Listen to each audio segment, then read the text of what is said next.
मैं तो एक बार एक स्कूल में चला गया, मुझे एक पप्पू मिला। मैंने कहा बेटा तू हर साल पास कैसे होता है? बोला अंकल नकल चला के।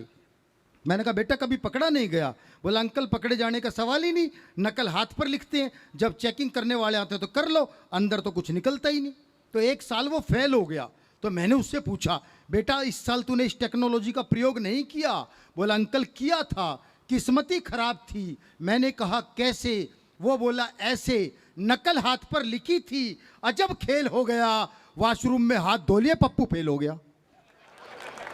तो ऐसे भी पप्पू फेल हो जाते हैं, लेकिन आपने अपना भरपूर प्यार दिया।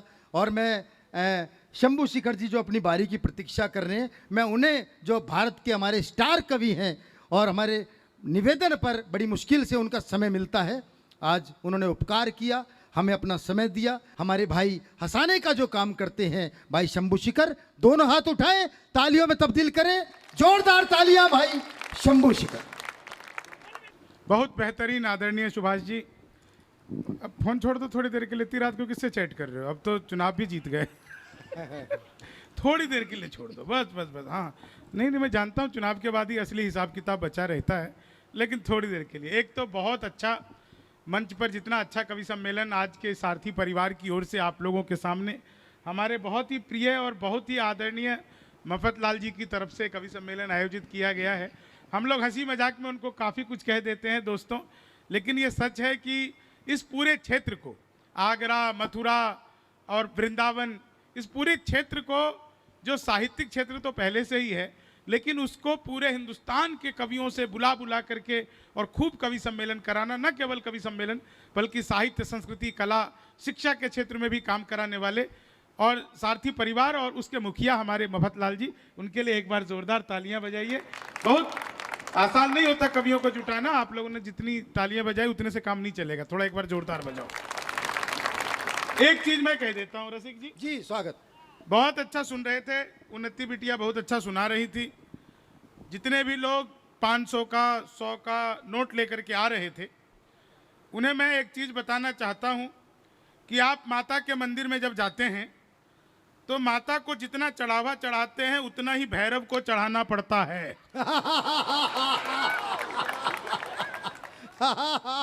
नहीं तो पुण्य नहीं प्राप्त होता। तो जितने लोगों ने माता को चढ़ाया है, भैरव को चढ़ाइए, पुण्य की पूरी प्राप्ति करिए। नहीं मैं तो सच बता रहा हूं। सुभाष जी मुस्कुराए। एक तो सर देखो, एक बड़ा अच्छी बात है कि हमारे आदरणीय सुभाष जी के यहाँ पर हम सब किसी भ्रम में तो बिल्कुल भी नहीं है कि कवि सम्मेलन सुनने के लिए आप लोग आए हैं।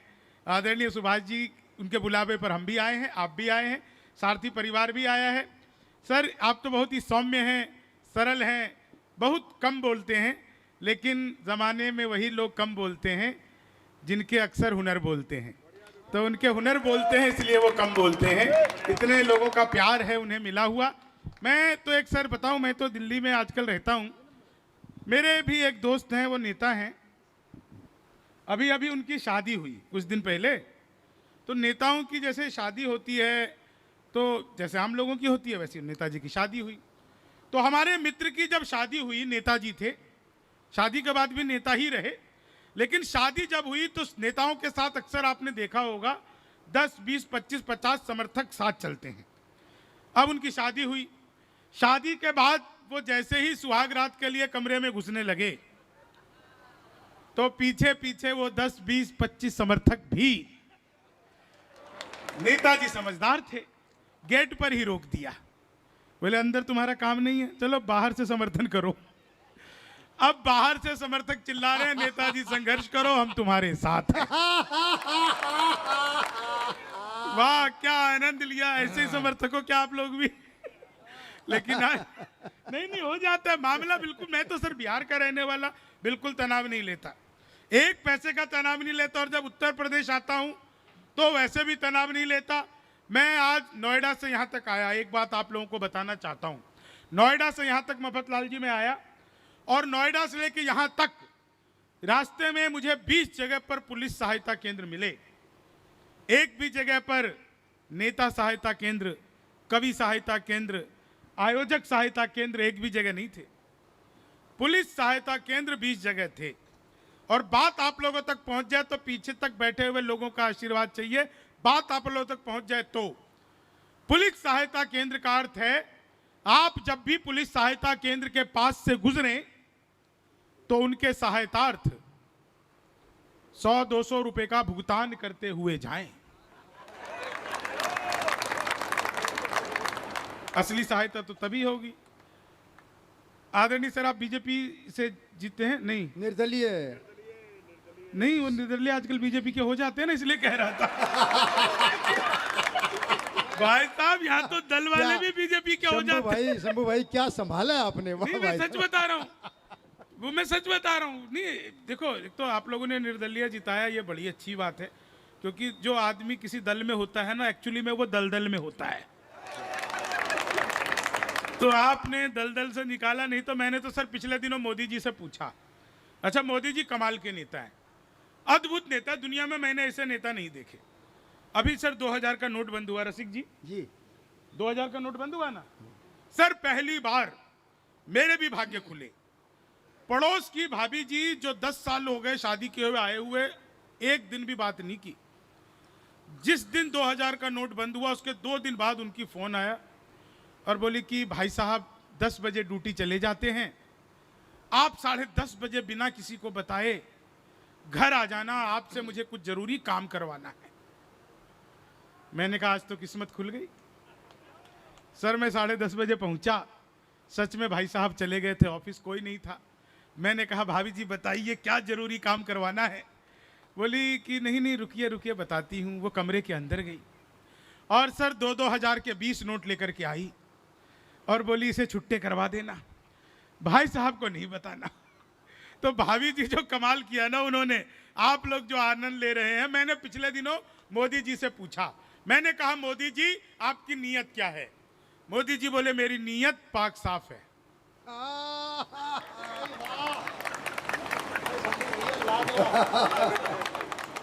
पिछले दिनों वो चीते आए थे भारत में सर, तो वो मैंने चीते से भी पूछा, वो चीते के बच्चे हो ना अभी चीती के, तो मैंने चीते से भी पूछा भाई जो आदमी मोदी से डायरेक्ट पूछ सकता है उसके लिए चीते कितनी बड़ी बात है। तो मैंने चीते से भी पूछा, मैंने कहा तुम भारत आ रहे हो, तुम्हें यहां आते हुए डर नहीं लगा? बोले नहीं, हम वहीं से भाजपा ज्वाइन करके आए हैं।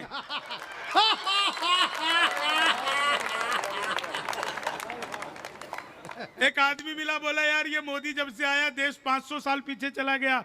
मैंने कहा योगी को आने दे, त्रेता युग में ले जाएगा। देश अपना हंसी खुशी से चल रहा है रसिक जी, देश हंसी खुशी से चल रहा है।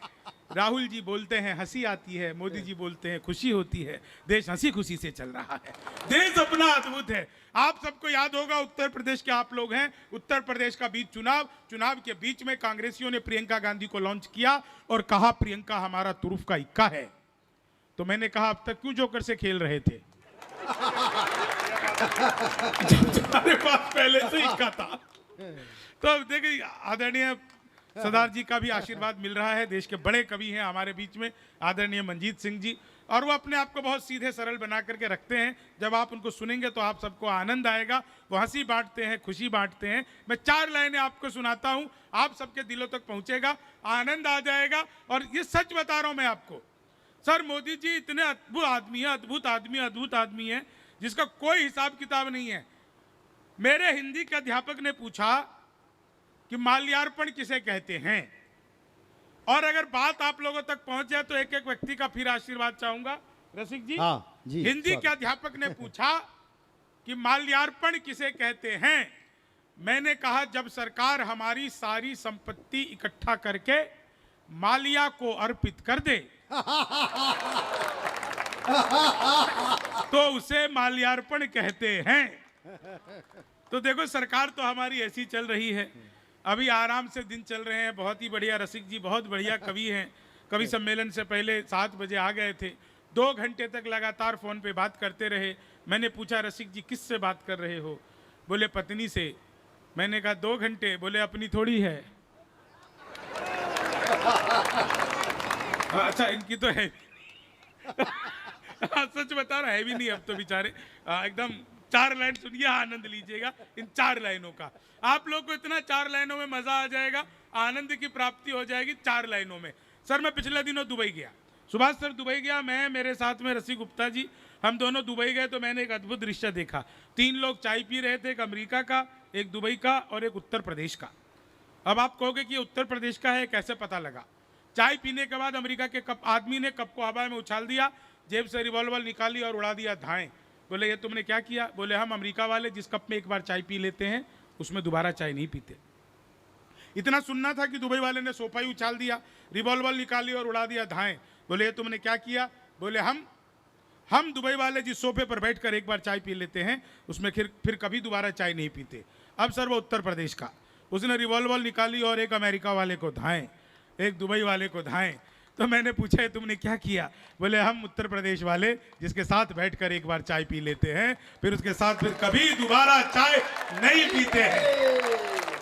ये जो भीतर की मस्ती आप लोगों की है, 4 लाइन सुनिएगा। मैंने अखबार में विज्ञापन देखा, घर बैठे मिठाई मंगवाइए। मैंने कहा पिज़्ज़ा बर्गर तो खूब मंगाया, मिठाई कैसे मंगवाएंगे?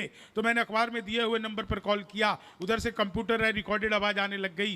बोले जी नमस्कार, अग्रवाल स्वीट कॉर्नर में आपका हार्दिक स्वागत है। मिठाई लेने के लिए 1 दबाइए, चाट पापड़ी के लिए 2 दबाइए, गजक नमकीन के लिए 3 दबाइए, गोलगप्पों के लिए 4 दबाइए। मुझे मिठाई चाहिए थी, मैंने 1 दबा दिया। लड्डू लेने के लिए 1 दबाइए, बर्फी लेने के लिए 2 दबाइए, जलेबी लेने के लिए 3 दबाइए, रसगुल्ले के लिए 4। मुझे लड्डू चाहिए था, मैंने फिर 1 दबा दिया। बेसन के लड्डू लेने के लिए 1 दबाइए, मोतीचूर के लड्डू लेने के लिए 2 दबाइए, गोंद के लड्डू लेने के लिए 3, तिल के लड्डू के लिए 4। मुझे बेसन का चाहिए था, मैंने फिर 1 दबा दिया। 1 किलो लेने के लिए 1 दबाइए, 2 किलो लेने के लिए 2 दबाइए, 3 किलो लेने के लिए 3, 100 किलो के लिए 4। 1 दबाना था, गलती से 4 दब गया। मैंने वही किया जो आप लोग करते, तुरंत ही फोन काट दिया। 1 मिनट बाद कॉल बैक आ गई। बोले जी नमस्कार, हम अग्रवाल स्वीट कॉर्नर से बोल रहे हैं, आपके यहाँ से 100 किलो बेसन के लड्डू का ऑर्डर आया है, मिठाई किस पते पर भिजवानी है? मैंने कहा अरे तो फंस गए।